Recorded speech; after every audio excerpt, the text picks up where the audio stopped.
ಇವತ್ತಿನ ಪತ್ರಿಕಾಗೋಷ್ಠಿಯ ವೇದಿಕೆ ಮೇಲಿರುವ ನಮ್ಮ ಶಿಕ್ಷಣ ಮಂತ್ರಿ ಮಧು ಬಂಗಾರಪ್ಪನವರೇ, ನಮ್ಮ ಕೇಂದ್ರ ಬಿಂದು ಲೋಕಸಭಾ ಸದಸ್ಯರ ಒಂದು ಸ್ಥಾನಕ್ಕೆ ಆಕಾಂಕ್ಷಿಯಾಗಿರುವಂಥ ಗೀತಾ ಶಿವರಾಜ್ಕುಮಾರ್ ಅವರೇ, ನಮ್ಮೆಲ್ಲರ ನೆಚ್ಚಿನ ನಾಯಕ ಶಿವರಾಜ್ಕುಮಾರ್ ಅವರೇ, ವೇದಿಕೆ ಮೇಲಿರುವ ಎಲ್ಲ ಗಣ್ಯಮಾನ್ಯರೇ, ಇವತ್ತು ನನಗೆ ಒಂದು ರೀತಿ ಖುಷಿ ಆಗ್ತಾಯಿದೆ. ಹಿಂದೆ ಅವರು ಚುನಾವಣೆಗೆ ನಿಂತ ಸಂದರ್ಭದಲ್ಲಿ ನಾನು ಕೂಡ ಚುನಾವಣಾ ಪ್ರಚಾರದಲ್ಲಿದ್ದೆ. ಆ ಒಂದು ಸುಯೋಗ ಮತ್ತೆ ಬಂದಿದೆ. ಎಲ್ಲದಕ್ಕಿಂತ ಹೆಚ್ಚಾಗಿ ನಾನು ರಾಜ್ಯದ ಮಾಜಿ ಮುಖ್ಯಮಂತ್ರಿ ಬಂಗಾರಪ್ಪನವರು ಇವತ್ತು ನಾನು ನೆನೆಸ್ಕೊಳ್ಳೇಬೇಕು. ಅವರ ಮಕ್ಕಳಾಗಿ ಇವತ್ತು ಶಿಕ್ಷಣ ಮಂತ್ರಿಗಳಾಗಿದ್ದಾರೆ. ಗೀತಾ ಶಿವರಾಜ್ಕುಮಾರ್ ಅವರು ಆಕಾಂಕ್ಷಿಯಾಗಿದ್ದಾರೆ.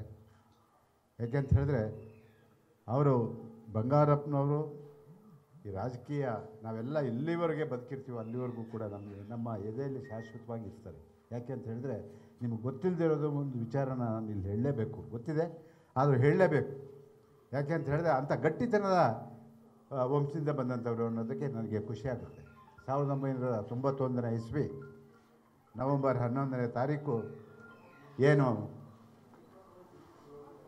ಆ ಒಂದು ಕಾವೇರಿ ತೀರ್ಪು ತಮಿಳುನಾಡಿನ ಪರವಾಗಿ ಬಿದ್ದಂಥ ಸಂದರ್ಭದಲ್ಲಿ ಇಡೀ ಬೆಂಗಳೂರು, ಇಡೀ ಕರ್ನಾಟಕ ಬೆಂಕಿ ಆಯಿತು. ಆ ಸಂದರ್ಭದಲ್ಲಿ ನೀರಿಲ್ಲ, ಬಿಡೋದಕ್ಕೆ ಸಾಧ್ಯ ಇಲ್ಲ.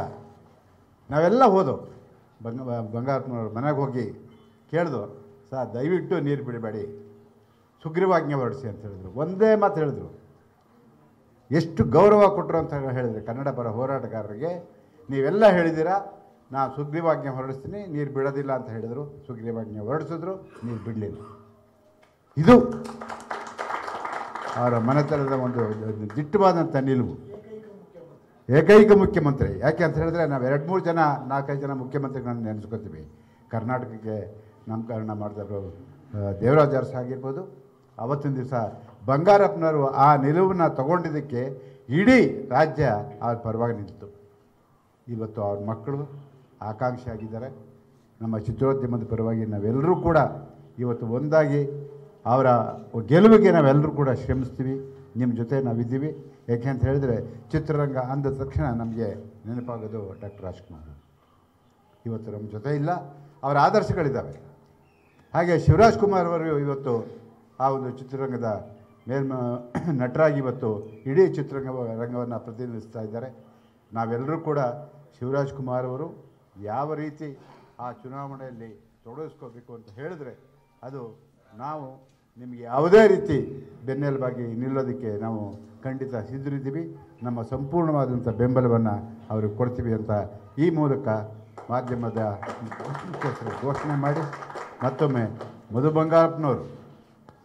ಬಂಗಾರಪ್ಪನವರು ಸತತವಾಗಿ ನಿಮಗೆಲ್ಲ ಜಿಲ್ಲೆಗಳನ್ನು ಸುತ್ತಬೇಕು, ನಮಗೆ ಗೊತ್ತಿದೆ. ಆದರೆ ಸಂಪೂರ್ಣವಾದಂಥ ಜವಾಬ್ದಾರಿಯನ್ನು ನೀವು ತಗೊಂಡ್ರೆ ಖಂಡಿತವಾಗಿ ಯಶಸ್ಸನ್ನು ಸಾಧಿಸ್ತೀವಿ ಅಂತಕ್ಕಂಥ ಮಾತನ್ನು ಮತ್ತೊಮ್ಮೆ ಹೇಳ್ತಾ ನಾನು ಮಾತು ಮುಗಿಸ್ತೀನಿ.